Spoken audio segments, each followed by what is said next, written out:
Salut à tous et bienvenue sur Protestant 2.0, je suis heureuse de vous retrouver, c'est mercredi le 10 mars, on est à Mittesheim, on va démarrer la journée avec un extrait de l'évangile de Matthieu, au chapitre 16, les premiers versets, une histoire d'être sur la même longueur d'onde entre Jésus et ses disciples, on va s'apercevoir que c'est pas toujours le cas, et voici ce qu'il nous est dit.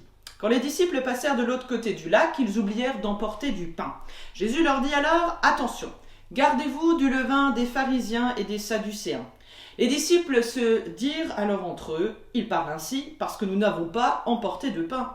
Jésus s'aperçut de ce qu'ils disaient et leur demanda, pourquoi dire entre vous, c'est parce que nous n'avons pas de pain. Comme votre confiance est faible, ne comprenez-vous pas encore? Ne vous rappelez-vous pas les 5 pains distribués aux 5000 hommes et le nombre de corbeilles que vous avez emportés? Et ne vous rappelez-vous pas les 7 pains distribués aux 4000 hommes et le nombre de corbeilles que vous avez emportés?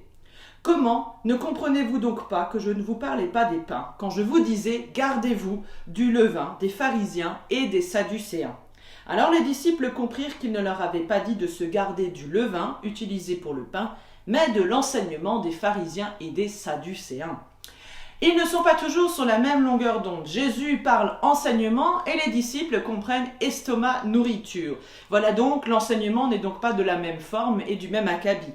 Pour être un bon témoin, on le comprend ici à travers ce court extrait, tout disciple est invité à réfléchir d'abord au sens des paroles de Jésus et à garder en mémoire ce qu'il a vécu avec lui. Ainsi donc, il n'est pas bon de tout prendre au premier sens et au pied de la lettre. Il faut des fois prendre un peu de recul aussi sur l'enseignement de Jésus qui parle des fois de manière assez mystérieuse. Au premier abord, c'est facile, mais quand on y réfléchit, et en ce temps de carême, nous pouvons découvrir un sens caché bien plus profond de ce à quoi nous sommes invités à méditer, à grandir dans la foi et destinés au royaume de Dieu.